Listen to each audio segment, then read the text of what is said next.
गोरंगा आया तो ऐसा था जिसे देखकर कोई भी उसे भूल नहीं पाएगा। एक भयानक और एक डरावनी सी ये कहानी लेकर मैं आई हूँ आपके पास। इसे हमें टीना ने लिखकर भेजा है और वो काफ़ी ज़्यादा डरावनी और ज़्यादा भयानक है। तो प्लीज़ अगर आप मेरे चैनल पे नए हैं तो प्लीज़ चैनल को सब्सक्राइब कर लीजिए, और अगर आपको मेरी वीडियो पसंद आए तो प्लीज़ लाइक और शेयर करना ना भूलें। कमेंट्स बॉक्स में मुझे ज़रूर बताएं कि ये कहानी आपको कैसी लगती है। गोरंगा की ये कहानी आज मैं आपके साथ शेयर करने वाली हूँ, जो काफ़ी ज़्यादा डरावनी और भयानक है।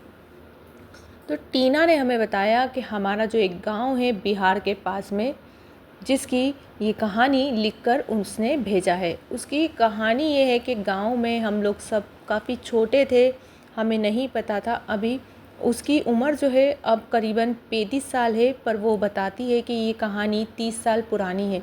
मीन्स के वो 5-6 साल की थी जब ये कहानी थी। उसके बाद उसकी जो मम्मी थी उन्होंने उसे पूरी कहानी सुनाई थी गोरंगा की। गोरंगा एक ऐसी लेडी थी जो उनके गांव में आई थी। गोरंगा वो बताती है कि सब कुछ अच्छा था, गांव में काफ़ी सुंदर सुंदर चीज़ें लगती रहती थी, और एक मेन जो था एक मेला इस गांव में काफ़ी सुंदर तरीके से लगता था हर साल मेला। तो ये साल भी क्यों पीछे रहेगा, तो मेला काफ़ी सुंदर तरीके से लगना शुरू हो गया था। मेले में काफ़ी सुंदर सुंदर चीज़ें आई थी। टीना बताती हम 6 बहनें और हमारे 2 भाई थे। उस पे माता पिता, हमारे पास में ही मौसी का घर था, थोड़ी ही दूरी पे बुआ और मामा भी रहते थे। सारे परिवार हमारे गांव में ही आपस में रिश्तेदारी में रहते थे। तो सभी मिलकर हम लोग मेला देखने गए। मेले में काफ़ी सुंदर सुंदर चीज़ें हमने खरीदी। हमारे घर के तीसरा घर छोड़ के एक घर था जो काफ़ी टाइम से खाली पड़ा था। तो जो गोरंगा नाम की लेडी थी वो गांव में ही वहीं पर आई हुई थी। तो उसने जो हमारी मम्मी और पापा मीन्स के माता और पिता थे हमारे, उनसे वो घर के बारे में कुछ पूछा। उसने देखा कि यहाँ पर तो काफ़ी सुंदर सुंदर लड़कियाँ हैं, काफ़ी सुंदर सुंदर बच्चे हैं। तो उसकी नज़र जो थी वो थोड़ी डगमगाने लगी थी। तो उसने कहा कि मुझे एक घर चाहिए, मैं अकेली रहती हूँ, मेरा घर पे कोई भी नहीं है, और मुझे काफ़ी सुंदर सुंदर चीज़ें काफ़ी पसंद है, और यहाँ पर तो काफ़ी सुंदर मेला लगता है, और यहाँ पर घर भी काफ़ी सुंदर बने हुए हैं, हरियाली है। मीन्स के वो गांव जो था वो काफ़ी खूबसूरत था। तो उसके जो माता पिता थे टीना के, उन लोगों ने उसे हाँ कर दी। तो वो जो थी गोरंगा नाम की लेडी, उसने उस गांव के जिसका घर था उससे बात करवाई उसके माता पिता ने टीना के, और उसे घर दिलवा दिया। सब कुछ अच्छा था, सारे लोग मिलकर आपस में काफ़ी सुंदर तरीके से रहते थे, और मेन तो उसके गांव की खूबसूरती की काफ़ी चर्चा होती थी आसपास। मीन्स के सब जगह वहाँ के खूबसूरती की काफ़ी चर्चा होती थी कि वहाँ पर काफ़ी सुंदर सुंदर मकान बने हैं, घर हैं, और जो उनकी हरियाली है, बाहर बगीचे बने हुए हैं। इस तरीके से उन लोगों ने काफ़ी सुंदर तरीके से उसे डेवलप कर रखा था। एक मेला जो वो भी काफ़ी आकर्षण का कारण था। अब जो गोरंगा थी वो वहाँ पर रहने लगी थी। 2 दिन 3 दिन हुए ही थे और वो काफ़ी ज़्यादा बच्चों से अटैच होने लगी।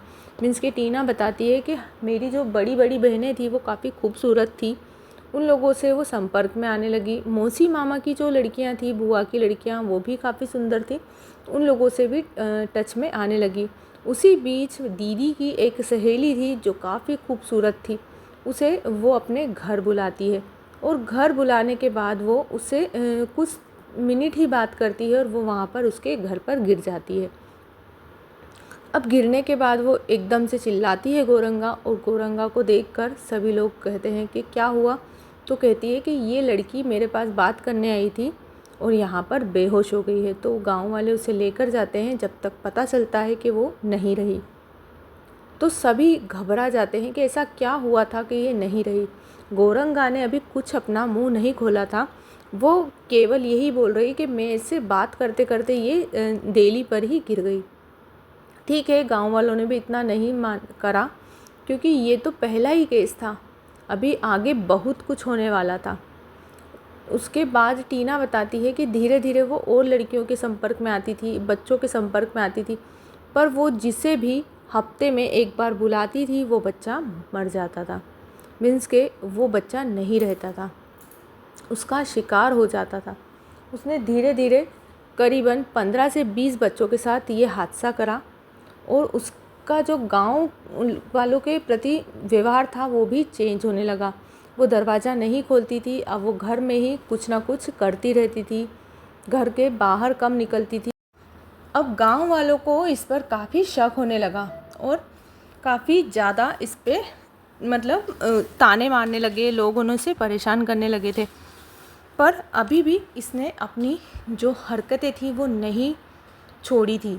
गांव वालों में इनकी काफ़ी ज़्यादा चर्चा होने लगी थी, धीरे धीरे बच्चे गायब होने लगे थे। इस जो औरत थी इसे घर से और गांव से, दोनों से गांव वालों को भगाना था, पर ये काफ़ी ज़्यादा भयानक और डरावनी थी। इसे भगाने के लिए लोग काफ़ी सोचने लगे थे। फिर एक दिन ऐसा आया कि ये बाहर निकली और इसके घर में लोगों ने आग लगा दी। जी हाँ, और जैसे ही आग लगाई ये घबरा कर अंदर चली गई और अंदर जाते ही ये जल गई। जलने के बाद ये पूरी तरीके से जल गई थी। उसके बाद जो इसका भयानक रूप था और उसके बाद का जो सीन था वो गांव वाले सोच भी नहीं सकते थे। उसकी जो आत्मा थी वो पूरे गांव को इतना परेशान कर चुकी थी। अब जो बच्चों के साथ साथ बड़ों को भी ये परेशान कर रही थी। ये जो औरत थी ये एक तांत्रिक थी और इसने क्रियाओं से अपनी सिद्धि को प्राप्त कर लिया था। इसे पता था कि गांव वाले एक ना एक दिन मुझे मारेंगे, तो उसने जो गांव वाले थे उन लोगों के लिए एक सिद्धि प्राप्त कर ली थी कि अगर मैं मर भी जाती हूँ तो मेरे पास एक सिद्धि मेरी आत्मा के साथ रहेगी। उस सिद्धि के साथ इसने बताया कि इतना ज़्यादा तंग कर दिया था, लोगों को परेशान कर दिया था। कोई बाबा, कोई फ़कीर, कोई भी मीन्स के कोई गुरु महाराज भी कोई भी इसे ठीक नहीं कर पा रहे थे, इससे छुटकारा किसी को भी नहीं दिला पा रहे थे।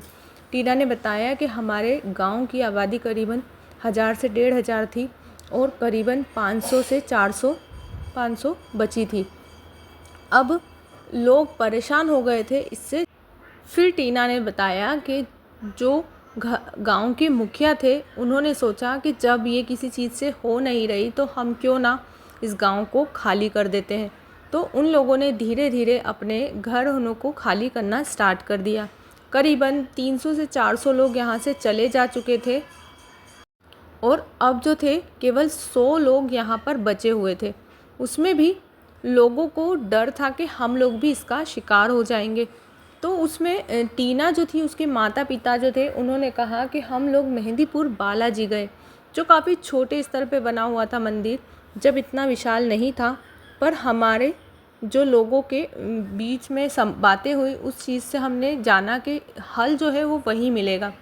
तो वहाँ से इन लोगों ने यज्ञ चालू करें और वहाँ पर जो पूजा पाठ और यज्ञ जो चालू हुए थे उससे ये जो चुड़ैल जो बन चुकी थी आत्मा उस औरत की, उसको निजात मिली और उसे एक चीज़ में बांध दिया गया था यहाँ के पंडितों द्वारा।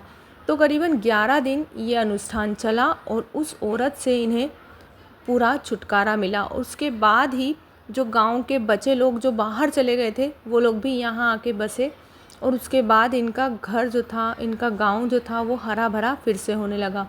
और उस चुड़ैल ने इतना परेशान कर दिया था इन लोगों को कि वो किसी को भी छोड़ नहीं रही थी। कभी कोई उड़ता नज़र आता किसी के शरीर में आकर उसे तुरंत मार देती थी या किसी के घर में जाकर परेशान कर देती थी। पूरा गांव तहस नहस कर दिया था इसने मरने के बाद। तो पहले बच्चे ख़त्म कर रही थी, उसके बाद बड़ों को भी ये शिकार बना चुकी थी जब ये मर चुकी थी। तो आपको वीडियो कैसी लगी मुझे कमेंट्स बॉक्स में ज़रूर बताएं। ये रियल कहानी आप तक पहुंचाई है टीना ने बिहार के एक छोटे से गांव से। तो प्लीज़ सब्सक्राइब ज़रूर कर लीजिए, लाइक और शेयर करना ना भूलिए। Thanks for watching.